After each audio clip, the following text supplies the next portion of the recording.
Hello, and thank you for joining me for my writing workshop.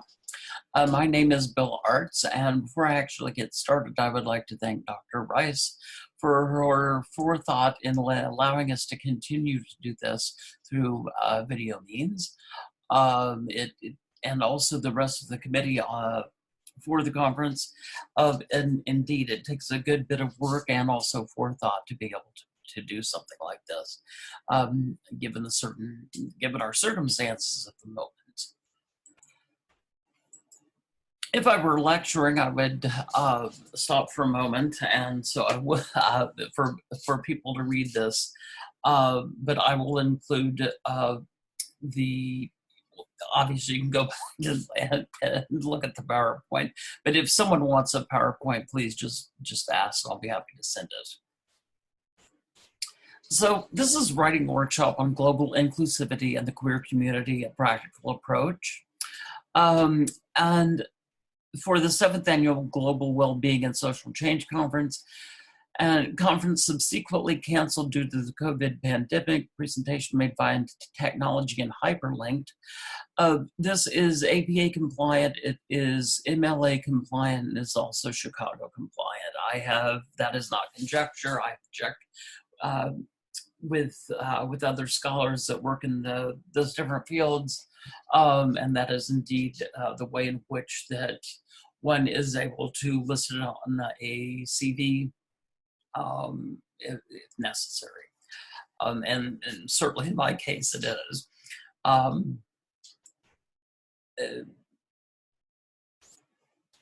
So I always start my presentations off with the nota bene, much to the consternation of the people on my thesis committee and also the graduate coordinator with whom I work, but alas,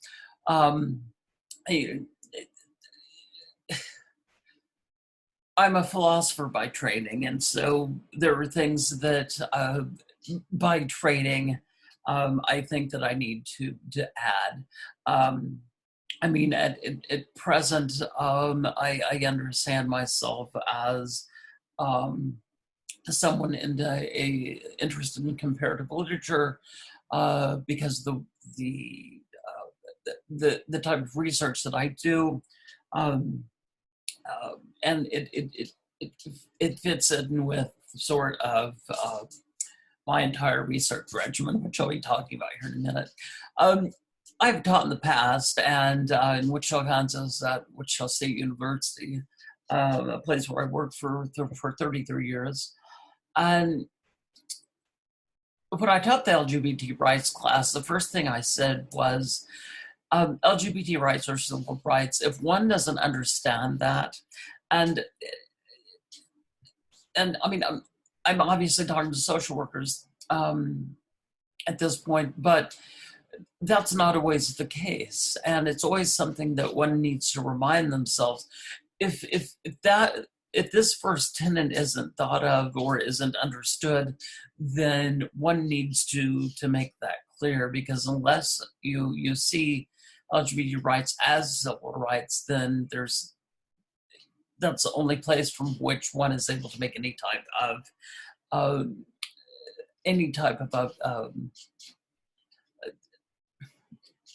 an argument, a good argument, or to even discuss. So this is part of a larger project on which I'm currently working. I'm writing 2 theses, actually. It's part of an active research regimen. I'm getting an MA in English, and then an MED in digital humanities. The MA in English will be finished at the end of the end of the calendar year, and then the next year the MED. I'll be finished with coursework and just be working on the thesis, which encompasses digital humanities, but it's part of the work that I did as an instructional design at Wichita State University. And that will come into play a little bit later, if I have time. And these arguments are by no means against any practitioners in social work, including either mental or medical health fields. let me add in real quickly. Normally, if I'm lecturing, I don't just read the slides. I'm going to, in this sense, just because of the way that I'm delivering this, and I'm trying to do it within a given amount of time, and I don't have a lot of time to digress, obviously.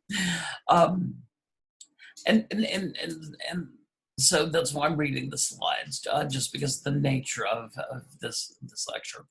I'm a humanist and activist. I'm not a licensed social worker. I'm not a social worker, not a clinical social worker.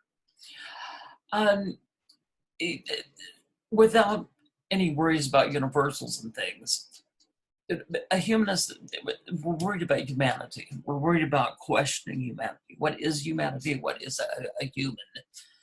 What is, active agency, as a philosopher might say, and how that comes into play. And I mean, a lot of people say, well, that's very theoretical and nice. How can you bring it to, how is it practical? How it can be applied?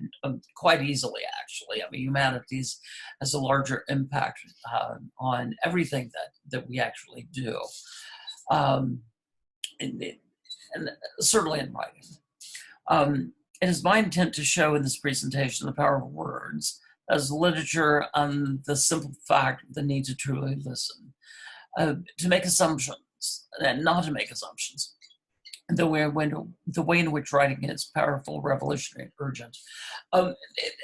And it's not to say that social work writing has to be flowery or anything, or applied writing has to be flowery, but it can still be concise and precise. When Isaac Newton wrote the Principia, it was very mathematical, but it was understandable, and he knew how to write, and that's important. So, the writing workshop learning objectives.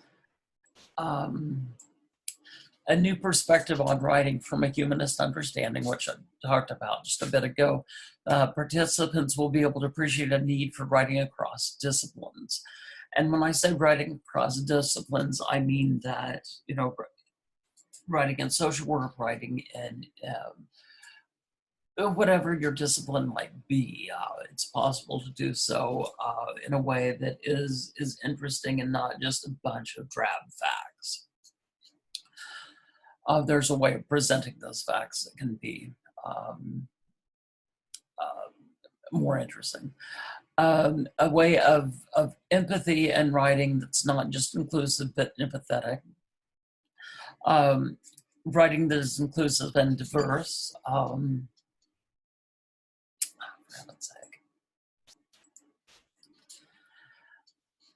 A new understanding of writing and social work writing within limits of applied social science is more than a means of trad communication, which I had already talked about. So the act of writing.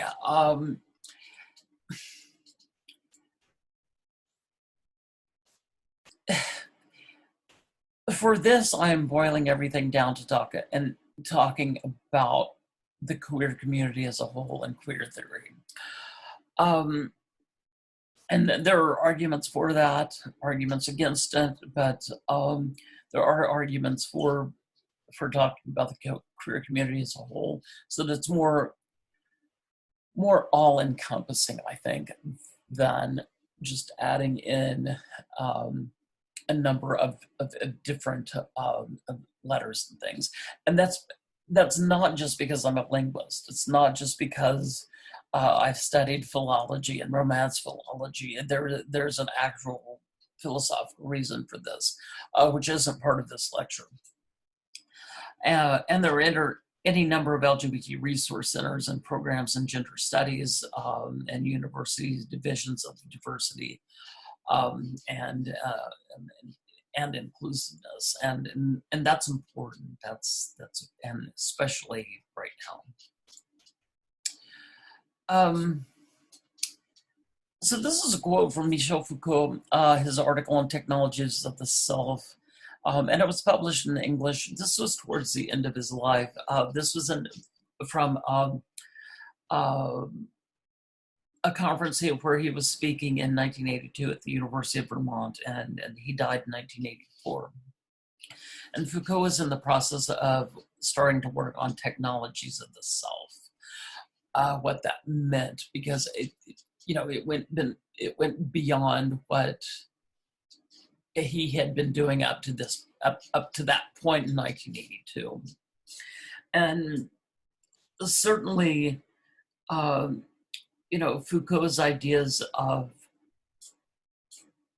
surveillance and punishment are so very prevalent. There's such a currency there, especially right now. And any number of people have said, oh my God, of course you should read Camus. Indeed, yeah, and everything that Camus wrote was, at this point, true. His entire corpus, it's not just the pest. But Foucault, a lot of Foucault obviously is coming out to play, and then someone I'm going to talk about is later on Susan Sontag, and illness is a metaphor. She wrote about AIDS as a metaphor, and how it shouldn't be metaphoric. The problems with the use of metaphor, the problems of talking about an illness as a type of war. It is not a war. People are not fighting against something. There are not winners and losers. If you happen to die, does that automatically mean you're a loser because you didn't fight enough? We have to be so very careful with metaphor, with universals, because they can be dangerous. But anyway, let's talk about this first. The new concern with self involved a new experience of self, and this is where some of the humanities comes in here. The new form of the experience of the self is to be seen in the 1st and 2nd century, when introspection becomes more and more detailed. A relation developed between writing and vigilance. Attention was paid to nuances of life, mood, and reading, and the experience of oneself intensified and widened by virtue of the act of writing. A whole new field of experience opened, which earlier was absent. And there's currency there as well. I'm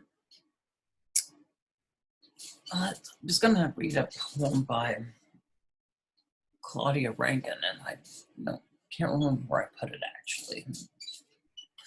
But let me add this in just a bit, and then I'll go back to Claudia Rankine, and I have her on one of the slides actually. There are levels of Eurocentric concepts that should not be overlooked. There is a good deal of French literary theory and philosophy within development of terminology. As Judith argues, people are different from each other. And how do we deal with this in a non-classificatory way?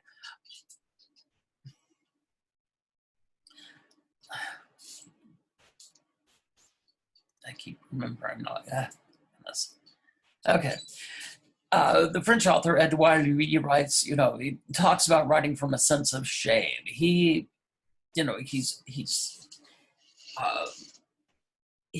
knows of his privilege. He is elite. He's educated. He doesn't have an elitist background, but he understands that because of the fact that he's white male when he walks down the street. There are just certain things that certain complications that he doesn't have.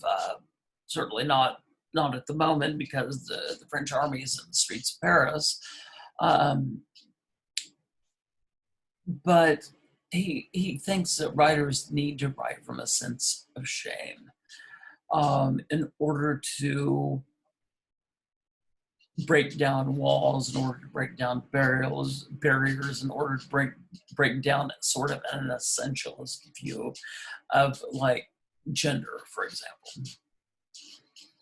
And And I also write about Marguerite Duras, Ocean Vuong, and Patti Smith, and all of these people are intricately entwined. And I talk about Duras a lot because, excuse me, I have allergies, so if I cough, it's allergy cough, not anything else, which I have to explain today. But all of these authors are sort of entwined in a way. I mean, there's certainly Marguerite Duras was an influence on Edouard Louis, Ocean Vuong, and Patti Smith in important ways that influenced all of their writing without being specifically Durasian.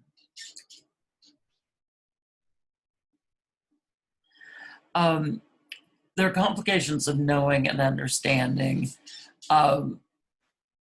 this marginalized and diverse community. As someone who lived through the 1980s and a member of ACTA Paris and a same-sex domestic abuse survivor from years ago, actually,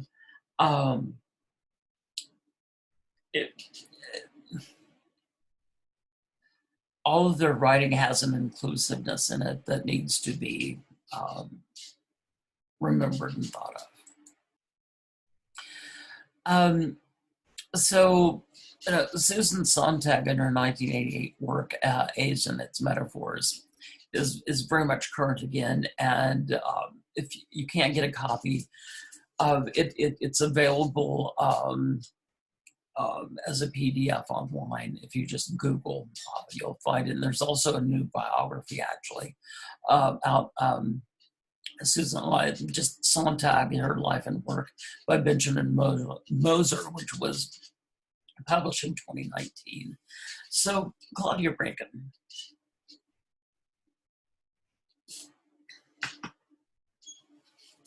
And Edouard Louis has talked about Rankin.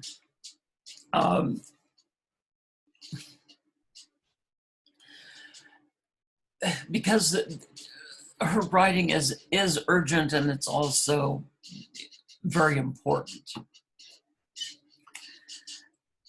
Not long ago, you were in a room where someone asked the philosopher Judith Butler, "What makes language hurtful?" You can feel everyone lean in. Our very being exposes us to the address of another, she answers. We suffer from the condition of being addressable. Our emotionalness, she adds, is carried by our addressability. Language navigates this. For so long, you thought the ambition of racist language just was to denigrate and erase you as a person. After considering Butler's remarks, you begin to understand yourself as rendered hyper visible in the face of such language acts. Language that feels hurtful is intended to exploit all the ways that you are present. Your alertness, your openness, and your desire to engage actually demand your presence. You're looking up, you're talking back, and as insane as it is, saying please.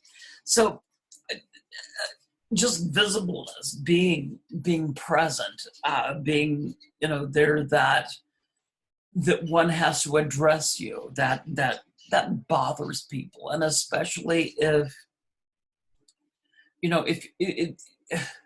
you take a step back and think and reflect the way in which you answer to some of these people, it's very interesting, the reactions that you get just being present and visible, which is more so than just than being erased. Because if you're erased, no one has to deal with you. You're gone.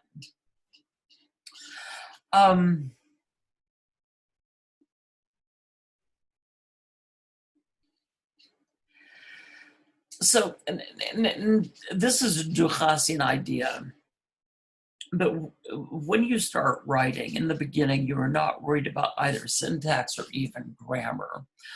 And I mean, you could even think of it as, and I told this to a young man uh, in a first semester writing class who was having some difficulties and trying to find out, trying to find out a way in which to write,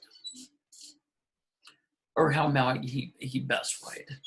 And I said, I talked about that, not thinking about any specifics or rules, but even, and even like a stream of consciousness type thing, where you're just sitting and writing and not even thinking about what you're writing.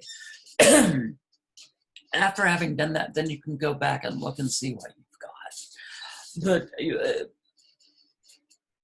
in 1929, when on the 29th edition of André Breton's Manifesto of Surrealism, he talks about the fact that, the way that one is able to really start writing is just to do it. Don't think about it, just start writing. And within that, you can go back and see what you've got there. Even if it's just one word, then you can start building other things around it. But inclusive writing and inclusive, diverse, empathetic writing is neither just linguistic nor just a matter of philology. Inclusive writing truly means something.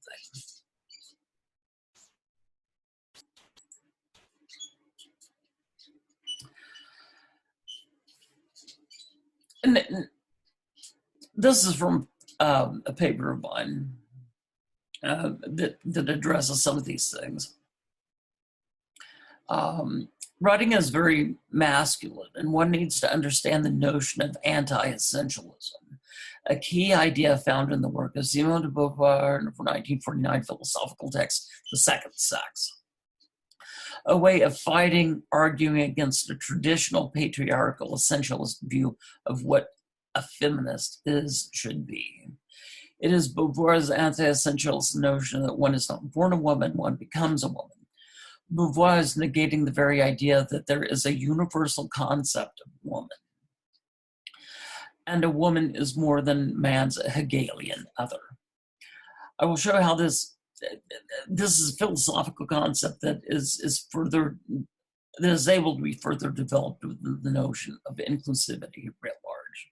The essentialist anti-essentialist debate is more than a feminist literary theory. It's able to be moved beyond just feminism. It has many, many implications.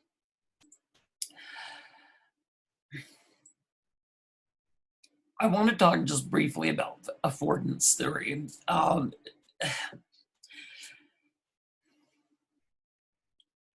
Because I mean, it's a way to relate a text to someone. It's a way to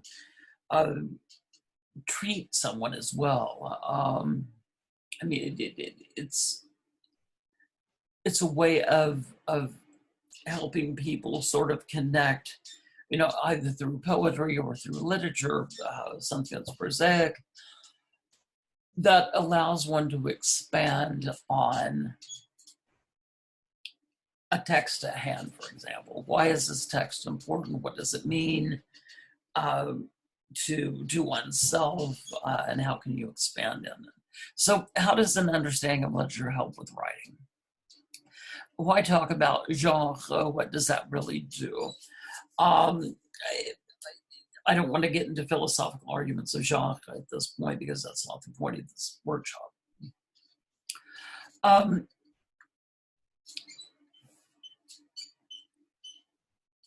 This book proposes a case for studying and making rhetorical uses of literary texts.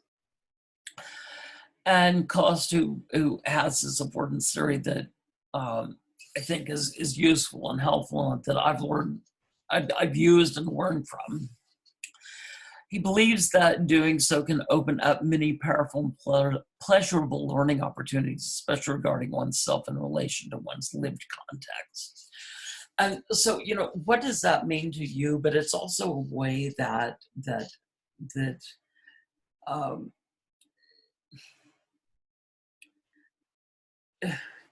that people have used in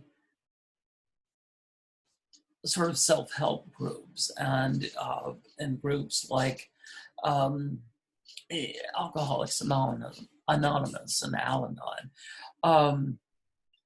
where people are able to use bits of text to help them speak with others or directly with a clinical social worker, for example, a therapist, or even a psychiatrist, as to how this text, relates, how a given piece of text relates to their given situation and how it might help or hinder, or how it's helped them to rethink certain things. It's a way of rethinking and reworking and also introspection.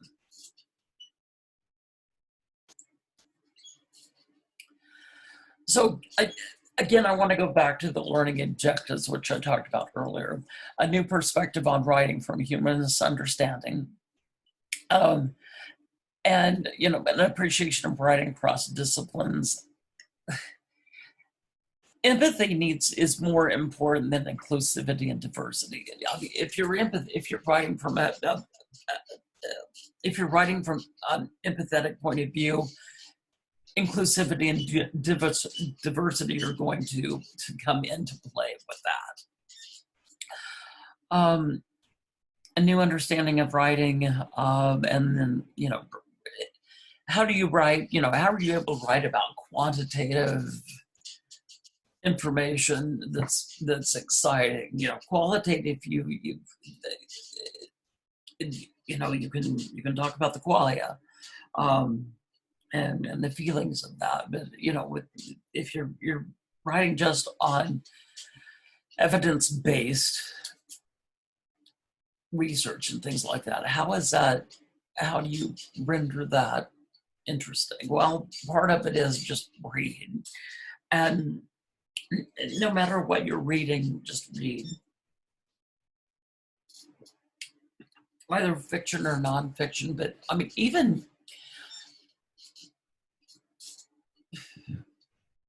and again, not to get over philosophical, what is the distinction between fiction and literature? There are things within, Flaubert's Madame Bovary, for example, that can be used to teach things with great currency. I know social workers that that have written for SSWR, for example, the Society of Social Work Research, who talk about Flaubert and social work. So it's not just me. So, if we're looking beyond, and I say renaissance, it's a birth, but it's a renewal. It's not just a rebirth. It's a renewalness of introspection and doing something different. So it's a looking beyond. It's a Hegelian otherness. And if you don't understand Hegel, Google and do Google Hegel and otherness, and up will come the information on that. And the philosopher Alain Badiou talks about what does the notion of it to change the world signify? How does one change the world? What does that really mean? How does one actually talk about doing that?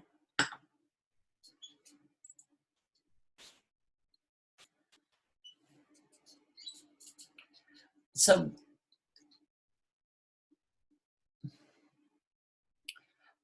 this is a bit that in closing that I want to talk about on the Becht, and this is my translation. To know that we do not write for the other, the Hegelian other, to know that these things I am going to write will never make love of whom I love, or will never make me love more of whom I love. To know that writing had no recompense, or has no recompense, nothing sublime, that is precisely there where you are not. That realization is the beginning of writing. And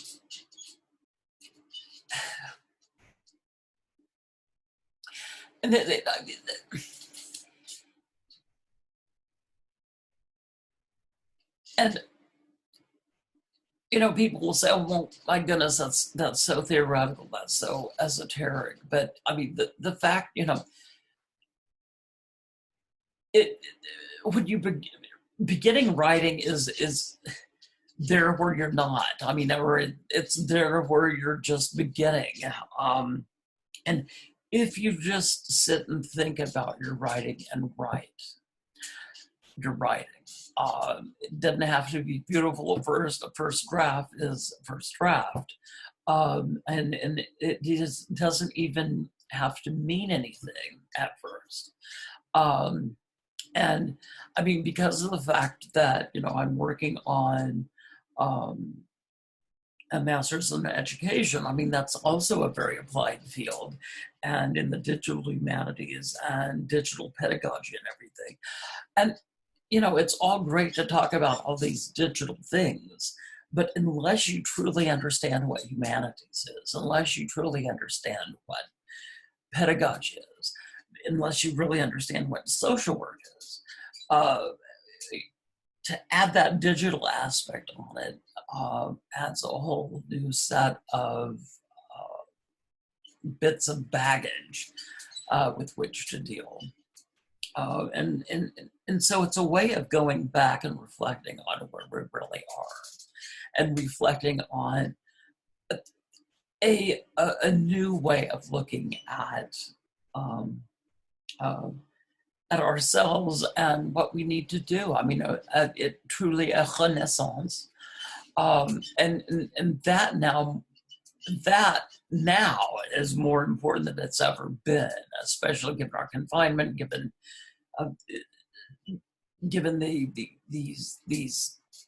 the way in which we're trying to understand what's going on, trying to understand that, you know, just because that we're looking for a way in which to work with this disease does not mean just a sort of carte blanche for governments to eradicate any type of civil rights or human rights understandings.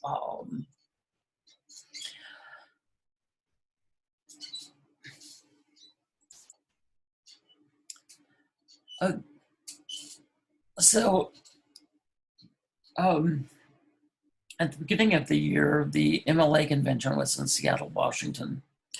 And in the prospectus, the new chair of the MLA, new president of MLA, wrote about the chair of English at Princeton and current president of the Modern Language Association, Simon Gikandi, writes, "When the right to have rights is under siege around the world, literature and language are once again summoned to the front lines. What do we want from literature?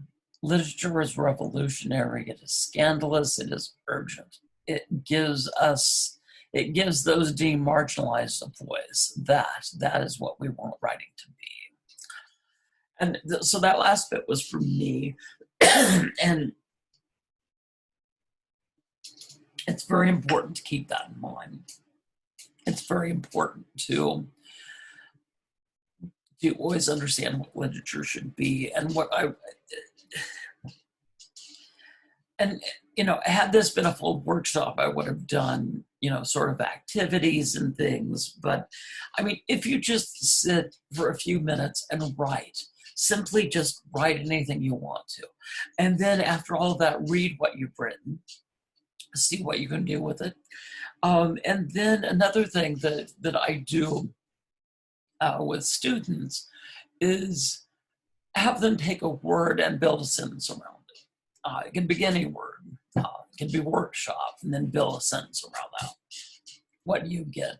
That's something that Marguerite Duras, that her entire was built around writing words. I mean, she didn't care about syntax. She didn't care about grammar.